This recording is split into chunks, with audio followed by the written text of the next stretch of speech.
नमस्कार, Asian public TV में आपका स्वागत है। मैं हूं doctor Shishir Upadhyay. Asian public TV national news में हम खबर शुरू कर रहे हैं दक्षिण कश्मीर हिमालय स्थित गुफा मंदिर के लिए तीर्थयात्रियों का पहला जत्था बालटाल से आधार शिविरों में रवाना होने के साथ वार्षिक अमरनाथ यात्रा शुरू हो गई है। श्रद्धालु 3880 मीटर की ऊंचाई पर स्थित पवित्र अमरनाथ गुफा तक की कठिन यात्रा करेंगे। यात्रा 48 किलोमीटर की है। लंबे पहलगांव मार्ग पर 14 किलोमीटर लंबे बालटाल मार्ग से शुरू हुई अमरनाथ यात्रा के लिए दोनों पारंपरिक मार्ग हैं। अधिकारियों ने बताया कि दोनों मार्गों पर तीर्थयात्रियों के जत्थों को संबंधित उपायुक्तों तथा पुलिस एवं नागरिक प्रशासन के वरिष्ठ अधिकारियों ने रवाना किया है। जम्मू कश्मीर के उपराज्यपाल मनोज सिन्हा ने सुबह जम्मू कश्मीर के भगवती नगर स्थित यात्री निवास आधार शिविर में 4603 तीर्थयात्रियों के पहले जत्थे को रवाना किया। दिल्ली शराब घोटाले से जुड़े सीबीआई मामले में अरविंद केजरीवाल को राउज एवेन्यू कोर्ट में पेश किया जाएगा। अरविंद केजरीवाल की सीबीआई द्वारा गिरफ्तारी के खिलाफ आप देशव्यापी विरोध प्रदर्शन करेगी। दिल्ली में आप कार्यकर्ता बीजेपी मुख्यालय का घेराव करने की कोशिश करेंगे। आम आदमी पार्टी ने विरोध प्रदर्शन की घोषणा की थी। आम आदमी पार्टी के राष्ट्रीय महासचिव संदीप पाठक ने नेतृत्व में पार्टी मुख्यालय में हुई बैठक में इस संबंध में निर्णय लिया गया था। बैठक में सांसद, विधायक और पार्षद समेत आपके अन्य शीर्ष नेता शामिल हुए थे। अयोध्या में मानसून की पहली बारिश हुई, जिसमें विकास के तमाम दावों की हवा निकल गई। राम मंदिर जाने के लिए बनाए गए राम पथ पर कई जगह धंस गए और सड़कों पर बड़े बड़े गड्ढे बन गए, जिसके बाद अब इसकी गाज जिम्मेदार अफसरों पर गिरी है। इस प्रोजेक्ट से जुड़े एग्जीक्यूटिव इंजीनियर, एई और जेई को निलंबित कर दिया गया है। सीएम योगी आदित्यनाथ ने अयोध्या में रामपथ में हुए भ्रष्टाचार पर कड़ा एक्शन लेते हुए एग्जीक्यूटिव इंजीनियर ध्रुव अग्रवाल, असिस्टेंट इंजीनियर अनुज देसवाल और जूनियर इंजीनियर प्रसाद पांडे को निलंबित कर दिया है। इनके साथ ही पूरे मामले की जांच के आदेश दिए हैं और जल्द ही रिपोर्ट मांगी है। सीएम योगी इस मामले में लापरवाही बरतने वाले और भ्रष्टाचार को लेकर किसी को बख्शने के मूड में नहीं नजर आ रहे हैं।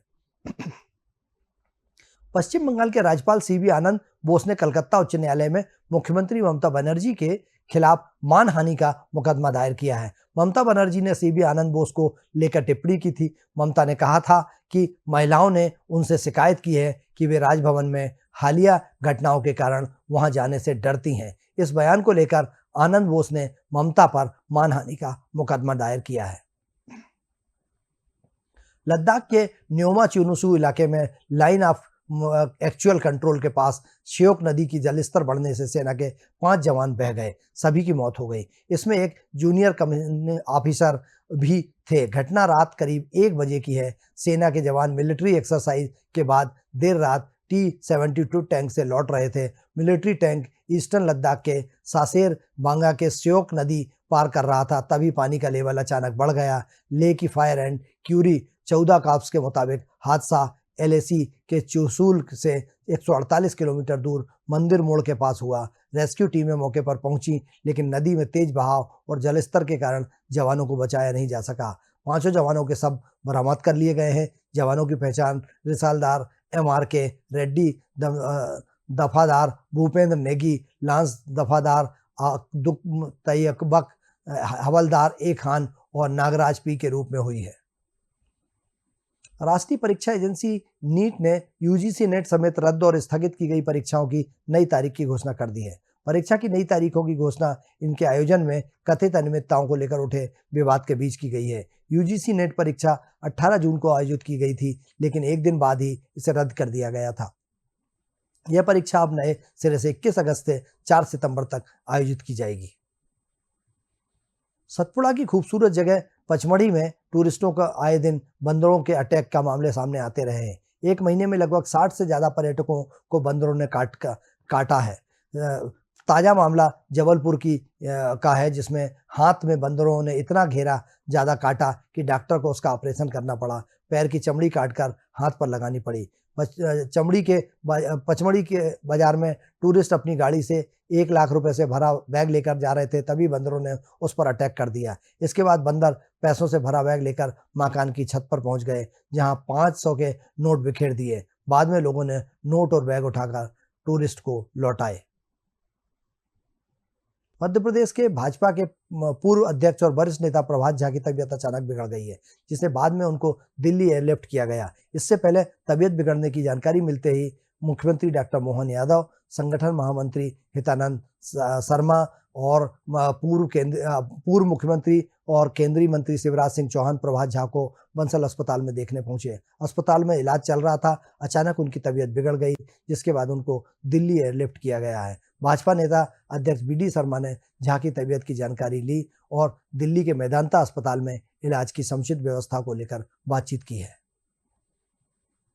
देश की राजधानी दिल्ली में एयरपोर्ट की छत गिरने के बाद अब राजकोट इंटरनेशनल एयरपोर्ट पर बड़ा हादसा होते होते टला है। हीरासर स्थित इंटरनेशनल एयरपोर्ट पर टर्मिनल के बाहर पैसेंजर पिकअप ड्रॉप एरिया में ऊपर लगी कैनोपी ढह गई। राहत वाली खबर यह रही कि इस हादसे में कोई हताहत नहीं हुआ है। प्राप्त जानकारी के अनुसार पिकअप और ड्रॉप एरिया में कैनोपी टूटी बताया जा रहा है कि तेज हवा के साथ बारिश की वजह से यह हादसा हुआ है। हादसे में किसी को कोई नुकसान नहीं हुआ है। बता दें कि प्रधानमंत्री नरेंद्र मोदी ने जुलाई 2023 में राजकोट एयरपोर्ट के नए टर्मिनल भवन का लोकार्पण किया था। देश की राजधानी दिल्ली में कॉन्स्टिट्यूशनल क्लब में JDU की राष्ट्रीय कार्यकारिणी की बैठक हुई। इस वक्त JDU कार्यकारिणी की बैठक में बड़ी खबर सामने आ रही है, जहां संजय झा को JDU का कार्यकारी अध्यक्ष बनाया जा सकता है। जानकारी मिली है कि अनुसार JDU कार्यकारिणी की बैठक में संजय झा को JDU का कार्यकारी अध्यक्ष बनाने पर सहमति बनी है। बैठक में मुख्यमंत्री नीतीश कुमार ने संजय झा के नाम का प्रस्ताव लिया, जिस पर JDU के नेताओं ने सहमति दी है। वहीं JDU राष्ट्रीय कार्यकारिणी की बैठक में कई महत्वपूर्ण प्रस्तावों पर चर्चा हुई है। JDU राष्ट्रीय कार्यकारिणी की बैठक में संगठन संबंधी कई प्रस्ताव लाए गए। JDU राष्ट्रीय कार्यकारिणी की बैठक में बिहार को विशेष राज्य का दर्जा या विशेष पैकेज दिलाने पर भी चर्चा हुई है। एशियन पब्लिक टीवी पर नेशनल खबरों में फिलहाल इतना ही। आप बने रहिए एशियन पब्लिक टीवी पर। मुझे दीजिए इजाजत। नमस्कार।